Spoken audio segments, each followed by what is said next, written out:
welcome us back to another vlog, please. Hi, my name's Jaime, also known as Jaime Alisha, formerly the artist known as Leo Reads. This is a caitliterature reading vlog. Yes, it is. We are making tea. We're quarantined. Yeah, look at all our quarantine supplies. This huge thing of tuna. It's for our pasta make. That's hashtag vegan. We're fake vegans, but we are sticking to it like pretty well. Yeah, I just had like a lethargic episode last year. It happens. Which really needed protein. Yeah, but we're making tea and we're gonna get cozy on the couch and put an ASMR room on and read for a bit. We just watched a movie. What movie did we watch? Birds of Prey, starring Margot Robbie. Birds of Prey, the Emancipation of Harley Quinn. Is it? The full title? Fantabulous is in there somewhere, but basically, yeah. There's something that's a bit extra, which we love. Yeah, it is the movie, honestly. Let's get that pouring shot. Oh, stunning. Absolutely, it's stunning. Yes, are you loving it? Oh my god, I've read like 20 pages and it's incredible. The writing style, like the everything. I've never felt secret history vibes like this. Yeah. We've gone with my new favourite, which is a Victorian era ASMR video. Like, how stunning is that? It's so stunning. Jamie's reading Take a Hint, Danny Brown, the best book ever. I wonder when the third book comes out. Stunning. Are my feet in shot? Don't let them be. You've got to pay extra. The way your camera angle's pointing, it looks like it's at my feet. I'm sorry.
So I figured I need to actually introduce a little like structure and logic to this vlog. I think up till this point you've only really seen some like compilation like collage-y footage of me reading Vicious and then reading Outline by Rachel Tusk. I have since finished both of those. Vicious was absolutely stunning. I adored that book. It was an absolute 5-star for me. I loved it so much and I can't wait to read more Victoria Schwab because that was my first book by her. Cannot recommend Vicious enough. I then read Outline by Rachel Tusk and it was good. That's an adult fiction work and it's about a woman who is a writer and she goes on a holiday to Greece, and the book is basically a composition of discussions and interactions she has with 9 different people. The first one is with somebody she sits next to on the plane and so on and so forth. It was interesting. Some of the meditations questions and thoughts were really intriguing and insightful and impressive. On the whole, the book didn't really speak to me on any sort of fundamental or personal level. There were parts that I thought were interesting. I did underline a few passages, but not a new favorite or anything. I did give it 3 stars. It's probably in the realm of like high 3 stars, but it was a nice quick read, and I'm glad that I read it because I kind of wanted to cleanse my palate a bit, and after reading Vicious it was nice to have something very different. This morning Jaime and I went on live with Chloe on her channel, and we had like a chilled live reading discussion kind of vibe, and during the reading portions of that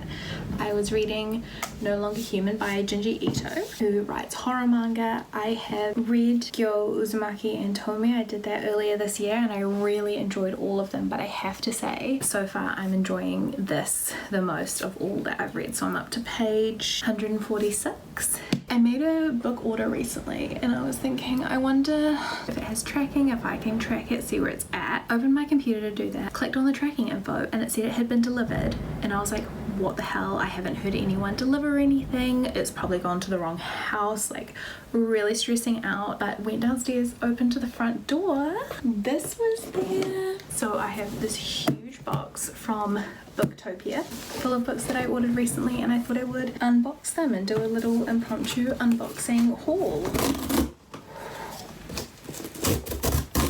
I just lowered the blind a bit because the sun is all up in my biz. These are the books I got. Bought quite a few. First we have The Godfather by Mario Putso. I'm so excited to read this book because I recently rewatched the Godfather film and fell so deeply in love with it. I'd seen it before a couple of times and I had respected, you know, its role in the history of film, but I just kind of felt it wasn't really for me. But upon this rewatch, I just loved it so much, and I was speaking to my friend who really loves it and she's read the book. I thought, you know what, I want to as well. And then I recently saw that Nicole from Nicole Her Books read it and she gave it 5 stars, so we hope that I will too. The Dragon Republic by R.F. Kuang, because I am dying to read The Poppy War. Everybody else's experience is anything to go by. I know that as soon as I finish it I will be dying to read the second book in the series, which is The Dragon Republic. I'm very excited because I think that me, Jaime and Chloe are going to buddy read The Poppy War, so hopefully that will be coming soon. Also, my copy of The Poppy War is not floppy, but this is floppy. Oh my god, that is such good news. Cloud Atlas by David Mitchell, which is a book I don't really know anything about. I know that there was a filmic adaptation maybe like 10 or so years ago, which I never ended up seeing. I'm very intrigued by this book, mainly because I bought Utopia Avenue for Jaime for her birthday last week. It seemed like a really interesting read, and that is by the same author, and I thought, you know what, I want to read Utopia Avenue and I want to try Cloud Atlas because I know a lot of people really love it. Like Emma from Emmy Reads, like she has this on her favorites I think, and I found this really pretty edition and it's floppy. Next up is A Beast, and again this is a book that I've been wanting to read for a long time. It was a classic that has been on my radar for many years, perhaps first brought to my attention from the film V for Vendetta, but I finally got it, and that is The Count of Monte Cristo by Alexandre Dumas. Holy shit, are you kidding me? Are you kidding me? Why did I think I could do this? This feels pretty floppy too for how big it is. And then like I just said, I bought Utopia Avenue for Jaime for her birthday, and I'm so intrigued by it as well that I had to get myself a copy, especially when the paperback is just this gorgeous. Again, floppy. This is a historical fiction about a band, I think. Tonight I am going to my parents for dinner, so hopefully I will be able to read some more of No Longer Human by Junji Ito while I am there. By the way, I'm loving this. It is really lyrical. The writing is beautiful along with really stunning illustrations. Chloe mentioned this is based off a Japanese classic, so I'm really intrigued to hopefully get my hands on that and read that sometime soon. I will check in with you soon. Sorry that this lighting has been such a disaster. Thanks so much. Bye.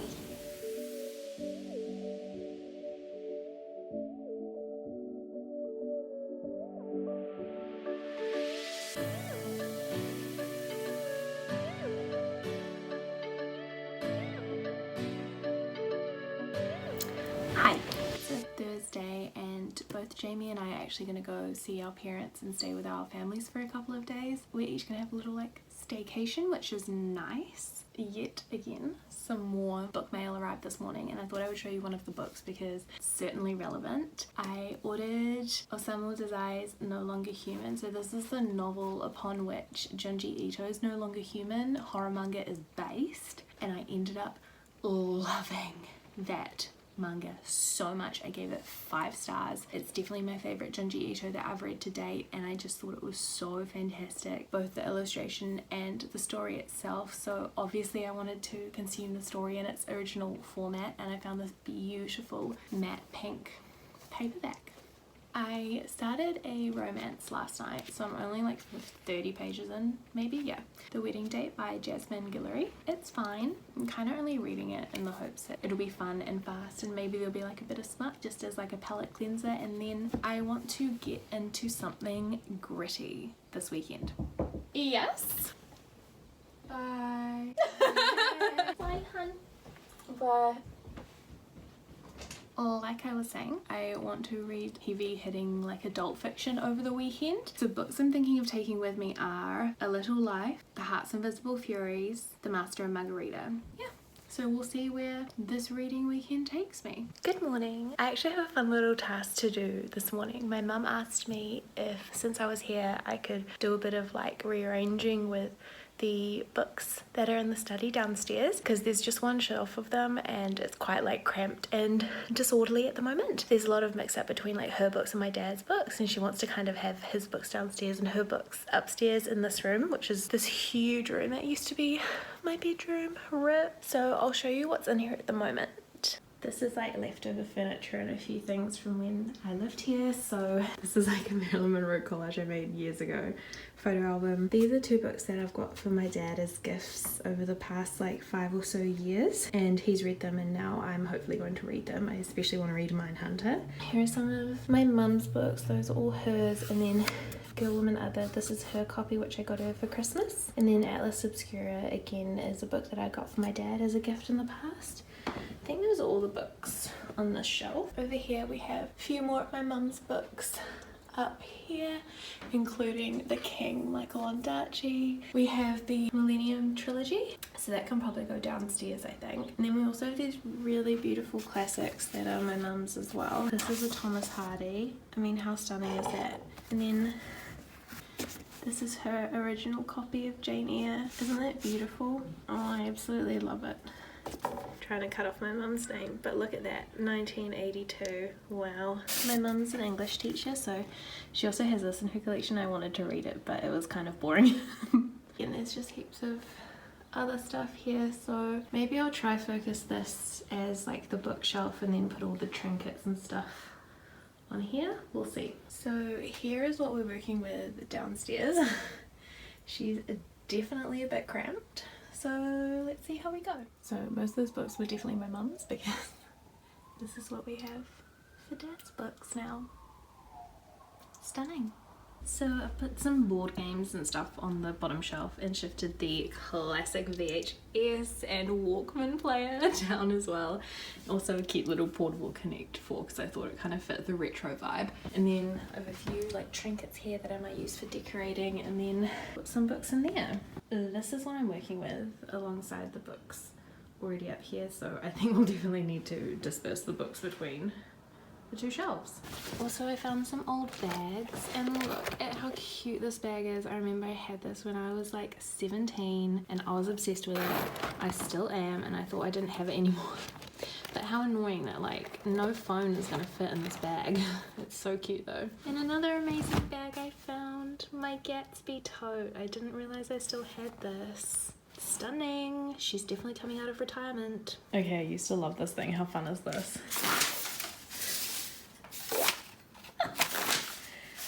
I love being a child. Also found knuckle bones. We'll definitely be hitting those up later. So I think the first step will be to do a bit of organizing before I put anything on a shelf. So kind of get non-fiction together, poetry together, and so on.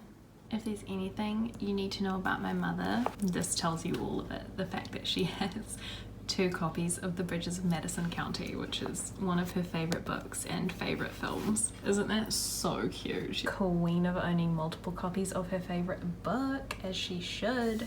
This is what we've got going on right now. Sorry, but like, how stunning are all these gorgeous classics? Like, look at how much she loves D.H. Lawrence. It's like falling apart. Amongst it all, I found this, which is one of my old university like textbooks. Isn't that funny? And then I also found these, which were my university books as well, that I had given to my mum to borrow so she could read The Turn of the Screw and The Picture of Dorian Gray. I love The Turn of the Screw. I really love Henry James, and obviously a classic, but I haven't actually read it. Here we have it. So the shelf is mostly fiction, and then there's some poetry and non-fiction down here. So at the top I faced Memoirs of a Geisha out because I actually really love that book and it's a beautiful cover, obviously. And then I've got a stack of some historical fiction, including the 2 copies of The Bridges of Madison County. And then I put these beautiful hardbacks here. These are both gifts that I've got from my mum in the past. This Graham Norton book's gorgeous. Down here we have a stack of poetry, and then I faced out Old Possum's Book of Practical Cats, because how could I not? It's so stunning. Then we have some Treaty of Waitangi and Moldy and Ancient Egypt books. Down here, more fiction. And yeah, now this I love because it's very classics heavy. So down here, by the way, just some postcards I've got from friends over the years. Here we have some beautiful, beautiful old beloved classics. So here are her George Eliot books.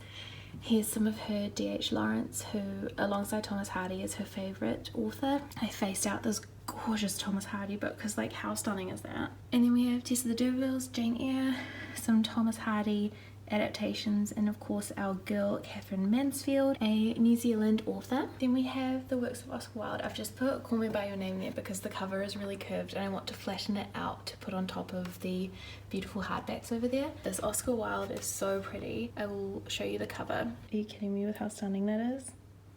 And then I just have this little heart jewellery box and some Penguin classics. Up here I've put the Michael Ondaatje books because we both love him as a writer. He's amazing. I haven't read Anile's Ghost, but I've read the other 2 and I love them. And I put my cute heart there. And then a huge D.H. Lawrence and a huge Shakespeare.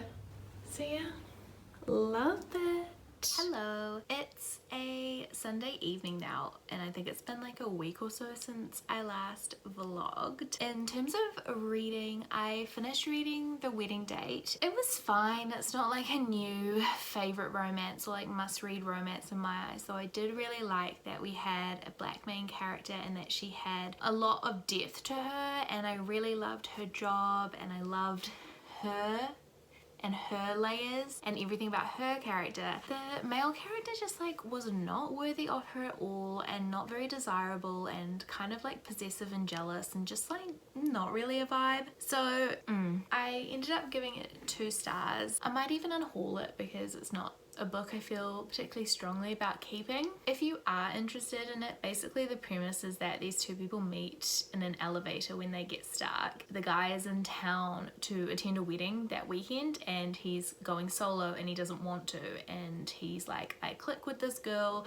I'm gonna ask her to come to the wedding to meet with me as my like fake girlfriend kind of vibe. So it really had like a stellar premise that could have been so fun, but it just didn't really hit the mark for me. Also, since we last spoke, I read A Little Life by Hanya Yanagihara. It was brilliant. I adored reading it, even though it was a very challenging reading experience. It was fantastic for me, and I'm not really going to talk anymore about it just because it was quite an intimate and personal reading experience and I just don't really feel comfortable talking about it. I don't really want to talk about it. I hope that if you are interested in reading that book, you can enjoy everything that it offers, and obviously that includes a huge amount of really triggering content, so please be informed if you are going to read that book that there's a lot you may want to know ahead of time. I'm pretty sure those trigger warnings are like available online. Yeah, personally I really loved it and I gave it 5 stars. And I think that's going to be it for this reading vlog because we are now now actually in September, which means it's Brat's Readathon time, it's Mamma Mia-thon time, and I'm just so excited for those. I'm now going to get into my TBR for those readathons for the month of September, so I'm going to be starting a new reading blog. Stay tuned for that. Hopefully that's coming soon. Otherwise, thank you so much for watching this one,